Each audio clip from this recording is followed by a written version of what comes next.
Cara biar transaksi tembus 300 sehari bang. Bang Rio saya coba bantu jawab ya. Tapi disclaimer dulu nih, ini opini saya sendiri, opini pribadi berdasarkan pengalaman. Buat teman-teman yang lain silahkan tonton sampai akhir ya. Jadi yang pertama itu tempat ya, pemilihan tempat. Yang kedua itu jam buka dan tutup. Dan yang urutan ketiga itu pelayanan. Saya jelasin satu-satu ya. Kita mulai dari yang pertama dulu ya, pemilihan tempat. Kenapa sih pemilihan tempat itu penting? Bakal susah buat teman-teman yang tuh mungkin di perumahan ya, atau di gang-gang kecil gitu, di perkampungan, perdesaan itu susah untuk capai 300 transaksi. Kenapa susah? Mungkin karena penduduknya sedikit. Apalagi teman-teman tahu kan ya, sekarang udah banyak yang pasang wifi rumahan itu kan. Jadi orang hanya beli kuota pas mereka lagi keluar rumah aja. Teman-teman harus keluar uang lebih untuk ngontrak ya. Kayak misalkan contoh ya, jalan umum di jalur wisata misalkan.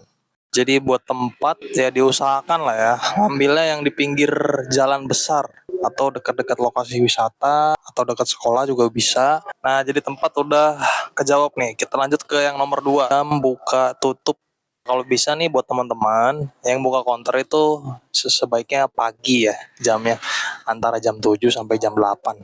Tutup bisa agak malam, jam 9 sampai jam 10 malam lah. Apa sih bukannya jam segitu ya, karena kita kan nggak bisa prediksi ya, pelanggan itu kuotanya bisa habis atau dia bisa ada keperluan ke counter itu mungkin di pagi hari bisa jadi ya, mungkin di malam hari bisa jadi. Kita nggak bisa nebak kapan pelanggan butuh kita kan. Supaya mereka itu mampirnya ke counter kita, bukan ke kompetitor atau counter lain. Setiap hari nih misalkan nggak ya, kita buka jam 7 pagi ya, terus tutupnya jam 9 malam.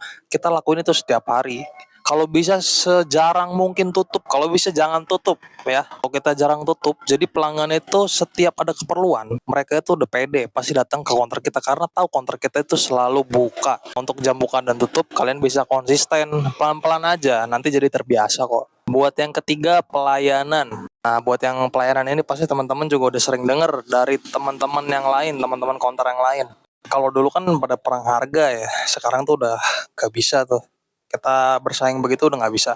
Kalau kita ningkatin kualitas pelayanan, konsumen itu kan nyaman ya belanja di kita. Orang itu pasti nyari yang nyaman lah. Harga itu belakangan lah, beda 1.000 2.000, kita masih bisa menang di pelayanan. Nah, kalau konsumen udah nyaman nih belanja di kita itu nggak perlu repot-repot promosi toko kita pakai banner gede-gede begitu, nggak perlu ya.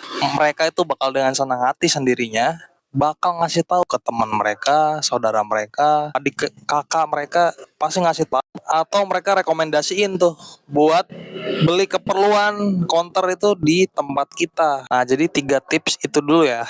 Semoga membantu Bang Rio.